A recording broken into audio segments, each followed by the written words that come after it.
SIM card swapping attacks have been and are a reality nowadays. Based on social engineering, attackers are able to transfer their victim's phone number into a new SIM card, resulting in fraud. Today, we present to you a new technique that also results in fraud in mobile networks in all technologies, the GoSIM attack.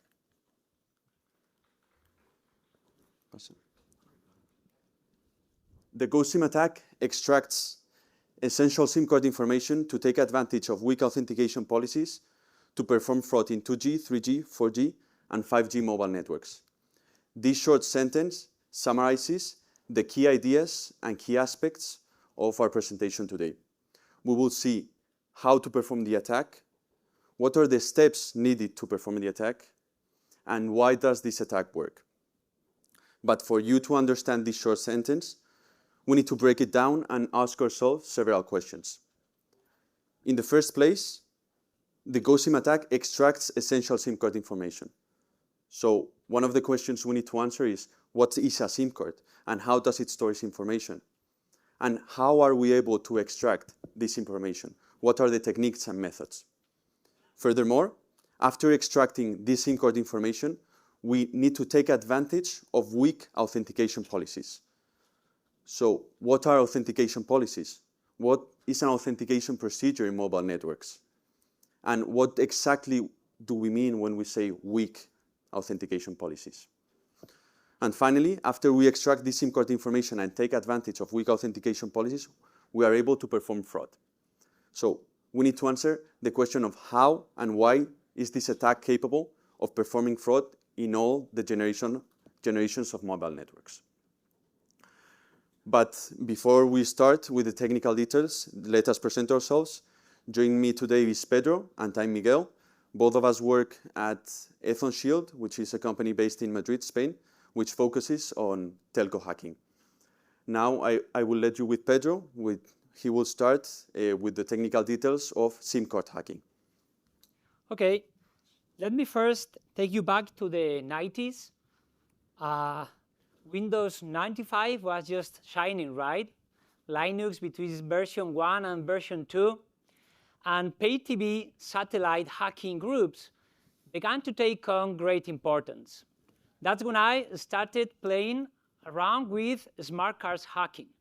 They were two main big players. I don't know if you recall, big microcontrollers, 16F84 and 16F76.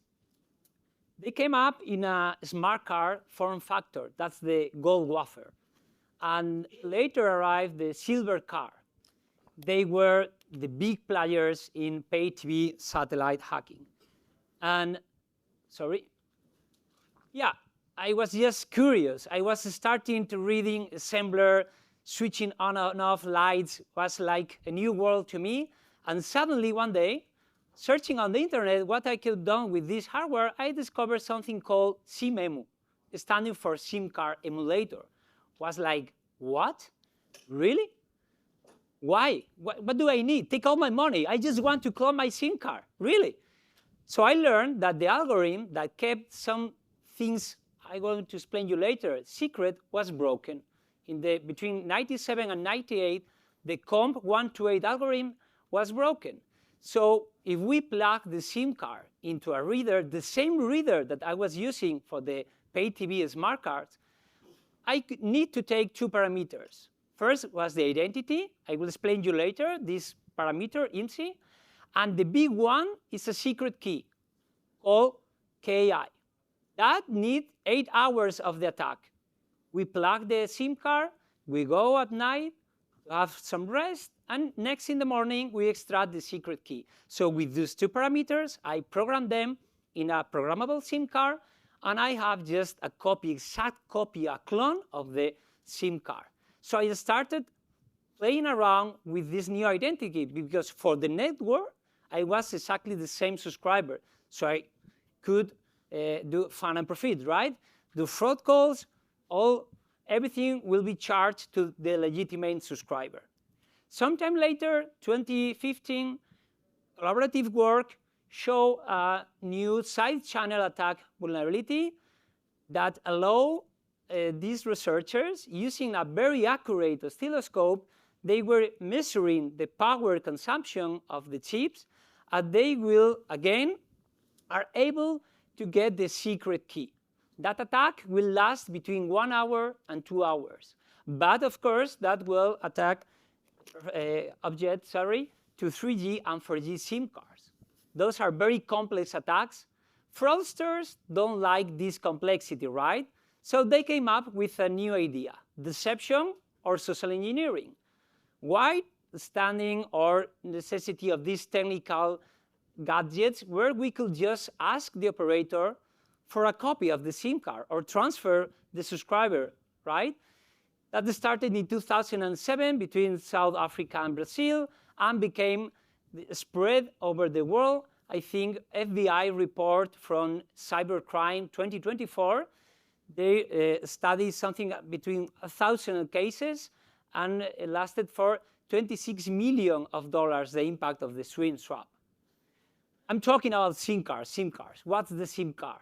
The SIM cards kept, first of all, the subscriber identity, what's called IMSI, International Mobile Subscriber Identity, among others, identities, temporary identities. And I've been talking before about the secret key, the KI, right? There are many other keys as the operator code and so on. They could exchange information towards the mobile using these contacts. How they exchange the information? Because they are offering file system capabilities. Let me focus on two of them: the IMSI, the identity, and the integrated circuit serial number, because we are going through some examples using these two files. As you see at the right, the files have permissions, security restrictions. If we want to read the IMSI, we need the PIN number. If we want to update the IMSI, we need administrator requirements. So all the SIM cards that they came up without any PIN number, they allow us to read the IMSI directly. We don't know to guess the PIN number. That's a security feature. Some countries, they offer SIM cards by default without PIN number. So it's, well, not a good practice. So think that we have access to the SIM card. It's just a very quick demonstration. We plug the SIM card in our reader. We are going to use PySIM Shell. It's a very well-known interface because it will give us human-readable way to select the files. You see that we are selecting by name, if.imsi. if stands for elementary file, just standard files, and we are reading the content. So we are reading the IMSI, the identity of our victim. We are listing files, just like LS, and we are selecting now the integrated circuit file because we want also to check the content. For obvious reasons, we are not going to disclose all the elementary files involved in the attack, but we want to show you that once that we have physical access to your SIM card, we can just plug in the reader and extract information. That's a question for you guys. How many OSs does a terminal have? Make your guess. Random numbers. 4. 3. That's it. We have the pretty brand well-known, okay, the Android and the iOS, that's for sure. And we have SIM cards. They are based on Java cards from the 3rd generation. And the baseband, the modem, they are running RTOS. So we have 3 different OSs. And they need to be connected, right?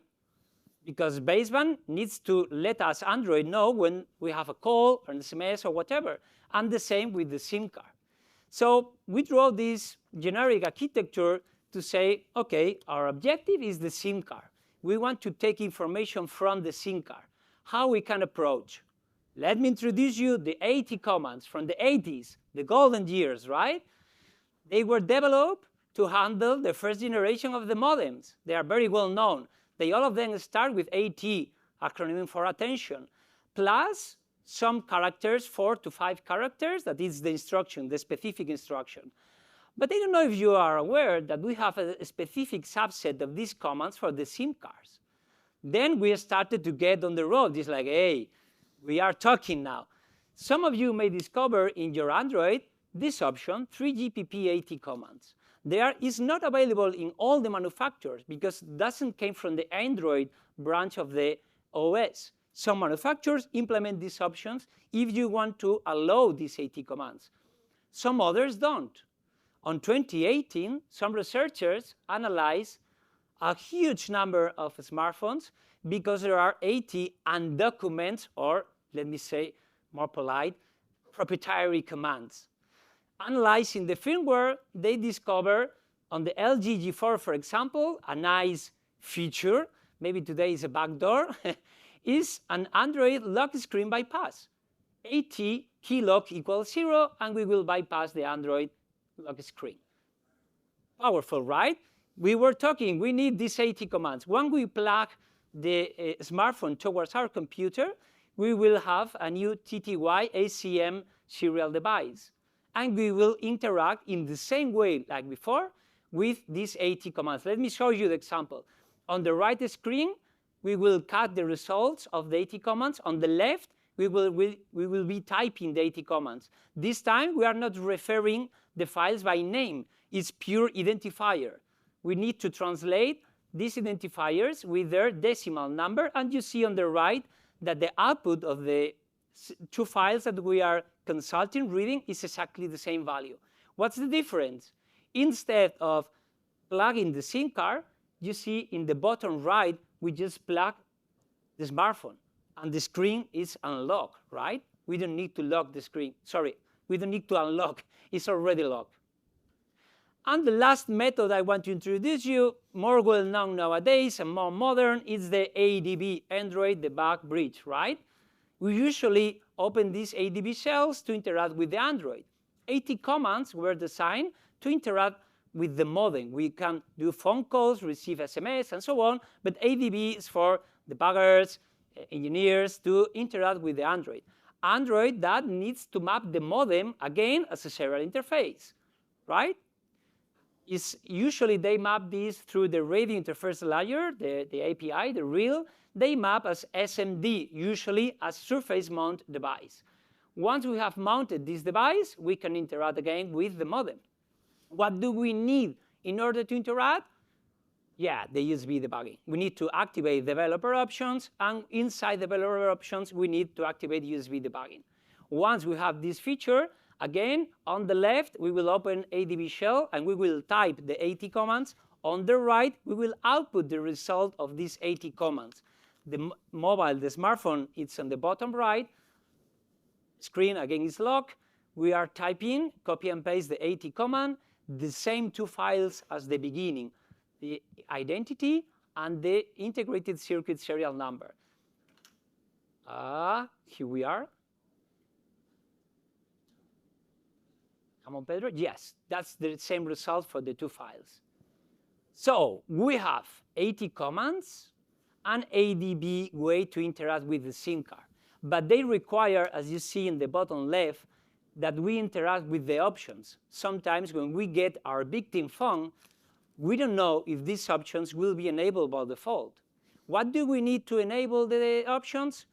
The third column, we need to interact with the Android by default security requirements. Could be a PIN, could be a pattern, sometimes it's biometrics, right? It's up to the version of the Android. We wanted to summarize all of this with using ChatGPT because Android is so heterogeneous. All the manufacturers, they are introducing features in different time, in different versions. So yeah, we want to enable ADB up to the Android version. We have some different security requirements. Same to use ADB. At some moment, they introduce the RSA authentication, so we need to authorize the host in order to interact using ADB. AT commands, they are not on the OM, so usually they are authorized, and the biometric. We wanted to focus our investigation, not covering all the different branches of Android and manufacturers. We wanted to cover investigation focusing on the authentication policy that I will handle to Miguel to continue. So now we have seen the different methods to extract SIM card information. And if you remember in the first sentence, after extracting this information, we need to take advantage of weak authentication policies. So what are authentication policies? But first, we need to start with basis. A mobile network is a network that has two main components, the radio access network and the core network, which are interconnected between each other. The core network provides different services to the clients, such as access to the internet, calls, SMSs, mobility management. It stores different parameters in the database. And the radio access network is connected to the clients over the air interface. So the clients are smartphones, IoT devices, cars, everything that has a physical SIM card or an embedded SIM card. So for the clients to be able to use the different services provided by the network, they need to successfully register. And within this registration procedure, we find the authentication procedure. The authentication is the procedure that ensures that both the client and the network are who they claim to be. In 2G networks, at the beginning, only the network authenticated the client. The client did not authenticate the network. That is why attacks such as fake base stations, also known as stingrays or IMSI catchers, were very common and are very common. But from 3G onwards, there started to be mutual authentication, which is much more secure. Both the network and the client authenticated each other. So how does this work? Well, both the SIM card and the mobile network have a pre-shared key. As we saw at the beginning, the secret key KI. This KI is used as the seed value to calculate the different parameters to successfully authenticate each other. So what is the authentication policy? The authentication policy defines how often and under what conditions the authentication procedure is triggered. It can be a time-based authentication policy and/or an event-based authentication policy. In a time-based authentication policy, after the user registers successfully in the network, the operator will start a timer, and when the timer expires, it will trigger an authentication on the subscriber. In an event-based policy, after a set number of events, which are operator-dependent, the network will authenticate the user. Generally, these events include SMSs, phone calls, mobility updates, service requests. It's totally operator-dependent. So when we say that we take advantage of weak authentication policies, what do we mean? Well, let me give you an example. Imagine two operators. Both of them have a time-based policy, and the first operator, the timer is of 24 hours. And in the second operator, the timer is of 30 minutes. If an attacker is capable of bypassing the authentication, the exploitable period in the operator that has a longer timer will increase. So that means that a longer timer will mean that it has a weaker authentication policy. So for our GoSIM attack, it was very important to analyze and identify the authentication policy of different mobile operators across the globe, so we automated the tests. In this example, you can see at the right a Kectel modem, which has a legitimate SIM card inserted. It acts as a mobile device, but you can control it much more. And the test here is we were trying to analyze the authentication policy based on events of sending SMSs. So in this, with a script, we start sending SMSs to another mobile device, and we are capturing the signaling traffic of the Kectel modem, and then we can understand when does the network authenticate us and how many SMSs can we send without the network triggering an authentication request. So you can see that in the mobile device, you're continue sending SMSs with hello, hello, hello, and the result of this test is this Wireshark capture. You can see at the beginning that there's a successful registration with a successful authentication, and then we start sending SMSs. And after some time, after a number of SMSs, we receive an authentication procedure, authentication request. So in this example, after 16 SMSs, the network authenticates us. So it has an event-based policy of SMSs of 1/16. In here, it's a small table that we show the results of different operators' authentication policy in the 2G networks. Apart from the SMS test, we did other tests to analyze different events, such as, apart from the SMS test, we also start calling another mobile device and see when does the network authenticate us, or registering into the circuit switch domain, or registering into the packet switch domain. So highlighted in red, you can see the robust authentication policies, for example, in the registration of the packet switch domain, which the registration is the first message you send to the network. The network authenticates us every time. So it has a very robust authentication policy. On the other hand, in the automated test of the phone calls, the network, in average, authenticated us 1 in every 15 times. So it was a weak authentication policy. So now that we have seen how to extract SIM card information and we understand what is a weak authentication policy, let's see what is the GoSIM attack. So by extracting the SIM card information, we copy that information into a programmable SIM card without needing the KI, because it is important to highlight that the KI is not in an elementary file. It's not in an accessible part of the memory of the SIM card. So we cannot just retrieve it. So we extract this SIM card information without the KI, we copy it to a programmable SIM card, and put this programmable SIM card, which is now the GoSIM, into a mobile device. And we successfully connect to the network, provided that the network does not authenticate us. That is why it's very important that the network has a weak authentication policy. So what are the steps for the attack? First, we need to have physical access into the victim's phone, because we need to interact with the SIM card. Then we extract the SIM card information, copy that information into a programmable SIM card, and finally, insert that programmable SIM card into a mobile device.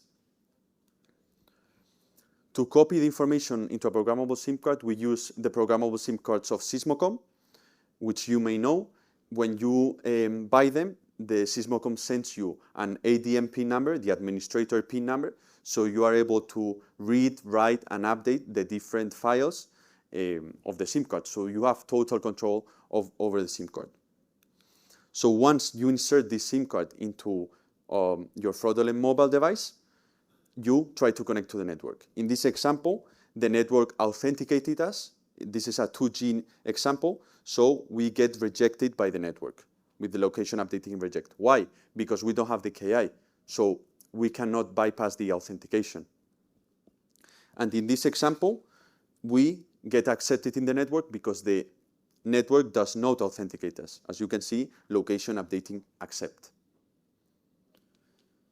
So how does this look in real life, real design? So we can have a Raspberry Pi, which has inside the software to extract the SIM card information. To the Raspberry Pi, you have a SIM card reader connected to it with the programmable SIM card from Sysmocom, and also a USB cable. So now we try to find the victim. Once we find the victim, which is connected to a legitimate network, we connect the mobile device into our USB cable, and we start extracting the SIM card information. Once we finish extracting this information, we copy it into the programmable SIM card, and we have a GoSIM. We get our fraudulent mobile device and connect this GoSIM into the fraudulent mobile device and connect to the network. So now let's try. For glory, right? We are the SecTor. So this is the Raspberry Pi. Let me introduce you. We don't want it to weaponize the attack. We wanted to show you that it's not computational requirement. We just need very small microcontroller that could be done even with an Arduino. We are managing serial communications.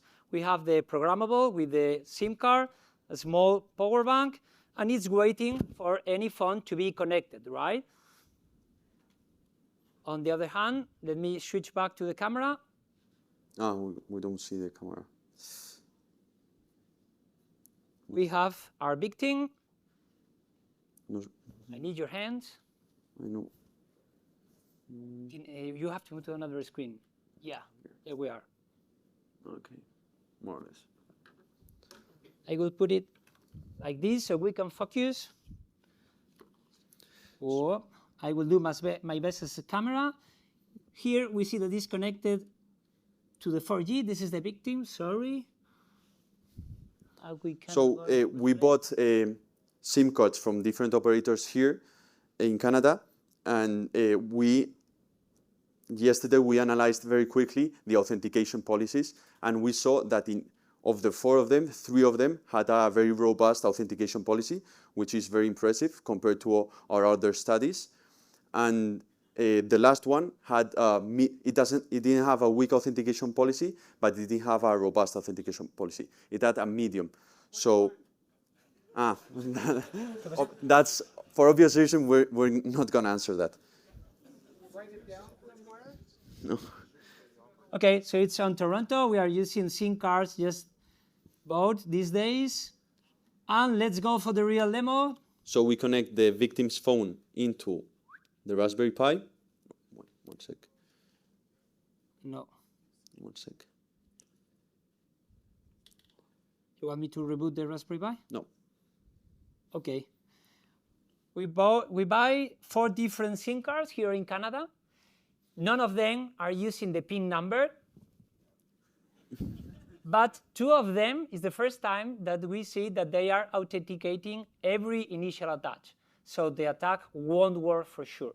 So we have the other 2 operators that, let's cross our fingers.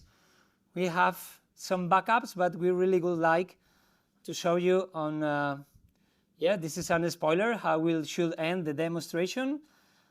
Now, it's waiting for the phone. It's a very basic script. The text, sorry, I'm trying to take, yeah. Now it's then a list of the elementary files. We'll access them reading. They are very standard elementary files. As just Miguel introduced, there is no file for the secret key, obviously. If not, we will be cloning SIM cards. We are just getting the information. Could be quicker. I mean, we could do the attacker really quick, but we wanted to show you a normal demonstration, not to perform the more efficient or quicker attack. Just for educational purposes, we are just reading all of them. And at the end, we will copy to the Sysmocom SIM file, and we will plug. We've been testing, I forgot to mention, on Samsung S22, Samsung A25, Samsung A52, and LG Nexus 5X. We've only been playing with 4 different smartphones. Now it's copying everything into the SIM card, and it's finished. So now crossing fingers. We have the Go SIM here, and let's see. When it's 1 by 15, we should have good chances. Let me, yeah. If we remove the airplane. No, it didn't. Oh, no good luck. This is why we came prepared with some videos. But you will see that the videos are from Canada. It's really complicated. We should need the complete study of the authentication policy in order to guarantee, but no pain, no gain, right? We wanted to do on live. This is from Singapore. It's the same setup. Instead of the Raspberry Pi, we are using the laptop, but everything is exactly the same. We will show you we have, I forgot, the left is the victim, in the middle is the attacker, and the legitimate is just to demonstrate the attack with SMS. Okay, we will demonstrate that the Ghost SIM is registered in the network. So we are exactly the same as we are doing here. We are reading the elementary files. We are copying all of them into the Sysmocom SIM card. That's the Ghost SIM. We introduced, this is the Samsung A52. And once we remove the airplane mode, to avoid time, and we can switch on and off, but it's quicker just to remove. It's connected to the network. I hope you will, yes. We are assuming it's on 4G. We will open what's my, no, Singapore, sorry. We were not using what's my IP address. We wanted to show you that we can browse the internet. And now we're going to send to any phone number. We just take one legitimate phone number. So we will show you that we can send SMSs from one to the other, between them. There we are. We received the SMS on the Ghost SIM. And yeah, that's from Canada. This second video, we were hoping that we have more chances here. That's, I think we recorded yesterday. They're showing that the Canadian SIM card is browsing the internet. Again, we do the process from the laptop. Yeah, we will accelerate to avoid again and again over the video the time to reading the elementary files. Here I think we only take 4G. Yes, so it's really quicker, the attack. When we focus on the technology, we are always a balance between success ratio, if we copy a lot of information from different technologies, or we want to attack only one technology. This is why it gets quicker. And yeah, it's this operator in Canada is not so weak as we have seen around the world. It's a balance. It's not robust because sometimes we are able to perform the attack, to exploit the attack. Not today. We were hoping that we got some best luck. Now we remove the airplane. It's connected to the network. I hope it gets focused, the screen. And we will open what is my IP address? No? Yes, yes. Yeah. Here's the state. And what's my IP address to show you that we are in Toronto. In Montreal, I think it was. Montreal, sorry. Okay. Now that we demonstrate and we exploit the attack, there is a big question that should get into your minds, or at least in my hacker mind. How long will it last? Okay, we did it, right? But for how long? This will last for a minute, an hour, 1 day? If it works in my room, will work here? That is already answered, right? So we started in Spain. Country number 1 is Spain. 2 different operators. We anonymize, of course, the information. We don't want to get any enemies from the operators. But all of the operators listed over there, they are no one repeated. They are all of them different. Okay, so in orange, the first 2 lines in Spain, we successfully managed to exploit the attack on 2G, 3G, 4G, and 5G. When we are talking about 5G, is the real 5G standalone. You know that 5G non-standalone usually nowadays is using the 4G core. So we will get into the 4G column. So we get a very satisfying reaction from our point of view. We managed to exploit, but we wanted more. Where in the world? Michael, take me to Netherlands. We traveled to Netherlands. We bought, again, prepaid SIM cards. That's very important. Why? Because I don't know why, I don't get it. But when we want to get 5G SIM cards, we can't. It's not available on prepaid. They ask you contract, and they require you a physical address and a bank account. This is why the 5G column is not available outside Spain. In all the countries, when we wanted to use what they call 5G Ultra or 5G Plus or whatever they want to name the real 5G, we couldn't because they are always being requested to sign a contract. But anyway, we traveled to the Netherlands and to Germany. 3 different operators, and they switch off 3G. Yes, it's trending over the world to switch off or 2G or 3G. But we exploit on 2G, and we exploited the attack on 4G. We've been in April in Singapore, and yeah, why not to test again with another 2 different operators in Asia, different country, different culture. They switch off 2G and 3G. Of course, we didn't warp drive the whole country. I'm talking about countries, but we do this test in very specific cities, right? We are not warp driving the whole country. Take this in mind. And in Singapore, again, we could exploit the attack on 4G. So yeah, when we are analyzing this table, it's like, okay, 2G and 3G, the older technologies, at least in the packet domains, they protect because all the authentication, the initial authenticators, they are not successful. It's not vulnerable to attack.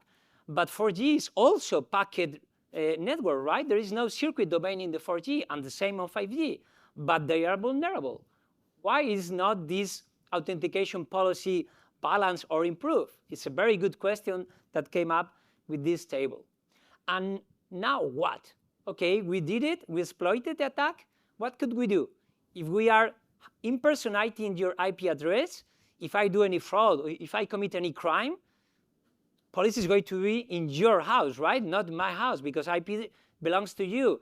And the second factor authentication, we wanted to check how we can abuse the attack. We pick WhatsApp because we think that it's a very popular messaging application. And you know that when you set up the application for the first time, you're required to prove your identity, your mobile identity. So again, another successful exploitation of the attack. This is our victim. We are doing the gold SIM procedure from the laptop. We will get the information from the elementary files. It's, of course, accelerated for the presentation purpose, not to get waiting over time. It's just mirrored the SIM card. We get the information. We take from the Huben the new gold SIM attack. This phone, on the laptop is the victim. The attacker, we will plug the gold SIM. We remove the airplane mode. Will be connected for sure. This is why we are using the demo video. It's connected on the 4G, and we open WhatsApp Assistant, right? The first thing that we'll ask the user is their phone number. As we were using our personal phone numbers, we obfuscate personal phone numbers. If you want to contact me or Miguel later, we could talk.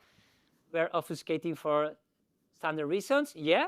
First method to verify is using a phone call. Okay, I allow the application, and we are waiting to receive the call. So that's the ta-dang.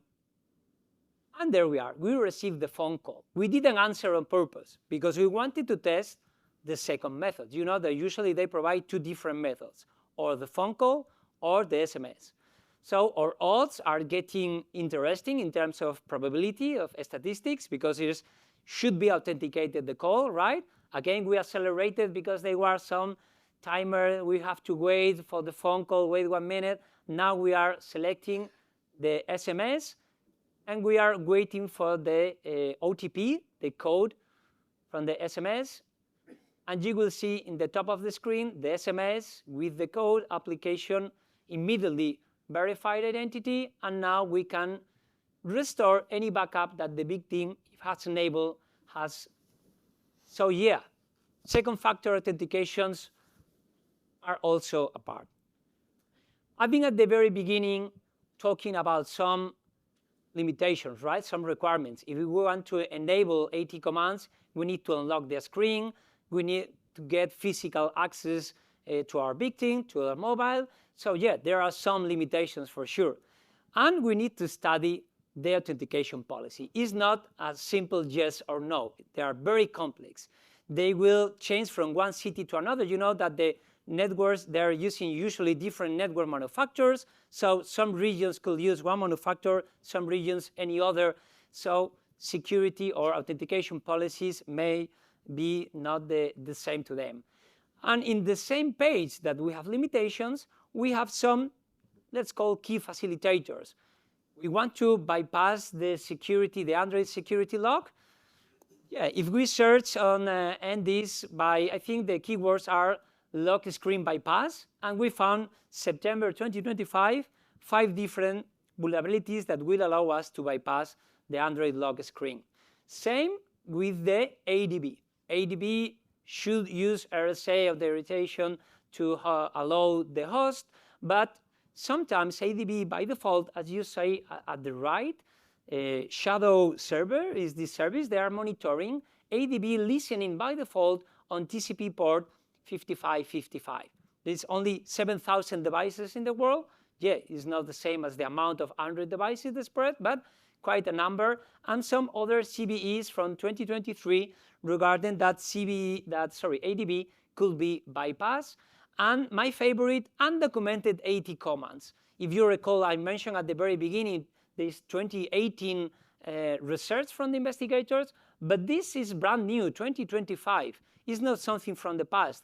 This is the SIMCOM that has an undocumented AT command that will provide you with a root permission on the modem. So these kind of things will make this attack, I mean, we wanted to show you that could be weaponized.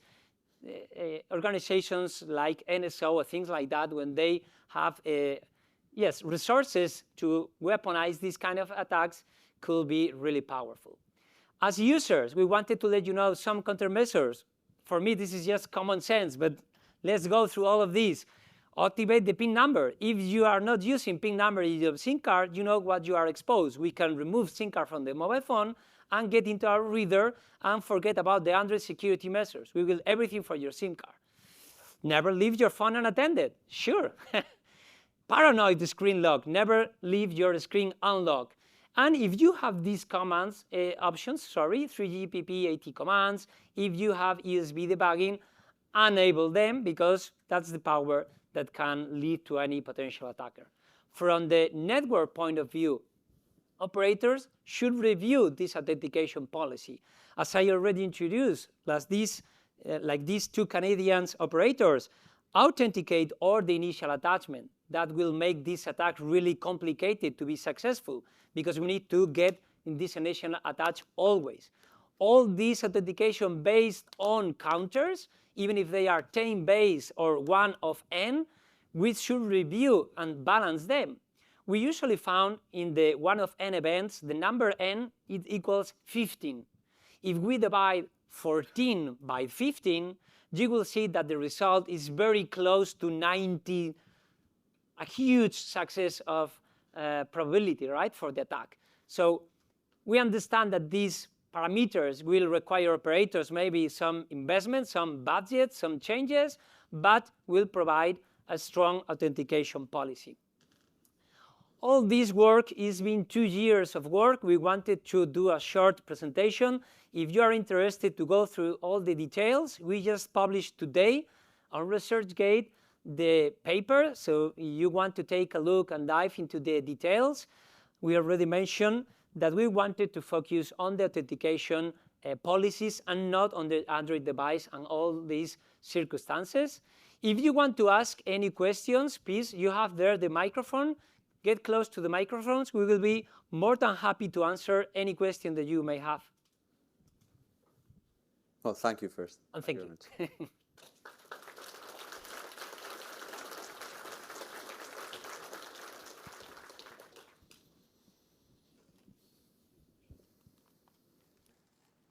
Thank you. I had a quick question. So you guys talked a lot about the authentication. I know that that's what the paper is about. But in terms of getting those elementary files off of the SIM card, was that already broken? Was that an easy thing for you guys to do? Or was there any difficulty? Once you have debugger access to Android, I always thought that SIM cards were fairly locked down. Getting those elementary files, was that piece of cake or? It's not a piece of cake. We need, how to get the information is copy and paste. You select the identifier and you get the content. Mm-hmm. The problem is to map what do you need in order to get through the authentication. To looks like the same legitimate SIM card towards the network. Right. It's very complex. There is no documentation. There is nothing towards, we didn't find anything. Okay, I understand. But the SIM card will just freely give that information because you're the authenticator. You could, if you want to increase your probability of success, you can select everything, copy everything, and paste everything on the programmable. It will take more time, but this is another way. So those are the 9, 15? How many files did you need to copy? It's up to the operator. Who knows? Okay, thank you. There's no a number I can give you. Right. I understand. Thank you. You're welcome. Great talk. I'm just curious what happens with the original SIM card. Would that receive calls, SMSs at the same time? Absolutely. We've been playing, again, it's up to the operator. We have been playing, all my life, I've been playing with these kind of situations. It's up to them. Usually it could be a race condition. I don't know if you are up to these paging messages, how the network let the subscribers know that they have services. It's up to them how often they want to authenticate and how close the victim and the attacker are close to the network. Okay, I have another question. So in the 5G, they have upgraded the IMC to SUPI and SUCI keys. Does that change anything in this case, or still able to do it? No, remember, in Spain, we were able to success the attack on 5G standalone. Okay. Once we read the information from the SIM card, we copy, because all these identities are available. Stored in the SIM card, right? So we get, and that's it. As long as we are not getting any authentication procedure, we will manage. Gotcha. Thank you. You're welcome. Just a quick question. Very good meeting, by the way, presentations. Just want to have a quick question that nowadays we are using more and more eSIMs, especially with the new iPhone. Just wondering, is there any difference between a physical SIM and the eSIM? It's in our future work, yeah. In the paper, you will see that it's in the future work. There is a lot of room for future work. We were getting focused because we wanted to finish the work, right? We could play with iOS. We didn't been playing with Apple iOS. We didn't playing with eSIM. It's a very nice question. I really would like to give you an answer, but we didn't been testing with the eSIM. Okay, thank you. You're welcome. Hi. During your presentation, you mentioned it's clone the original SIM card to a programmable SIM card. No, Yeah, and the if original FTP. if you both in there to like two phone, and you receive the phone call, like both will receive or only one? Only one. Yeah, I think it's the first question that I will raise. If we have both SIM cards connected to the network, only one can handle the service, the SMS or the call. It's up to the race condition, but only one will receive the event, not both of them. So when you like do the clone, how you make sure the programmable SIM card receive the phone call? Like when you do the demonstration? Yeah, if we have physical access, we can just switch off or airplane mode, right? Because we have to get the big thing phone. Okay. Okay, so we can. If at the beginning there are two options. If you turn the airplane mode, and then you use the Go SIM, you will always receive the SMS or the phone calls. But if both of them are connected, it's a race condition. Okay. Another way could be to switch technology. On settings, we can set the preference technology, 2G. If one is connected to 4G and the other one is connected to 2G, we can play with this different radio access technology to guarantee that we will receive service from the Go SIM. There are many ways to play with these kind of things. Okay, thank you. You're welcome. One last one. I just wanted to know, does it leave any trace on the device that was connected to?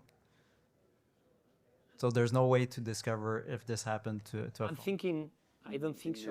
In the ADB, maybe? I don't know. I don't think so. I'm thinking about forensics right now, Yes. but it's not my strongest point. But ADB sure will log. Maybe in ADB, yes, but I would guess in the other two methods, no. Yes, because the basebands usually they are using volatile memory. I mean, if they get the device at the same moment of the attack, they could take some forensic. But once the mobile is switched off, everything is gone. And when they are doing forensic from the operator point of view, from the network point of view, that this is usually what they are doing, we are the subscriber. There is no way to distinguish between us. If we receive an identity request from the Go SIM and we answer with our email, we leave the trace. Yes.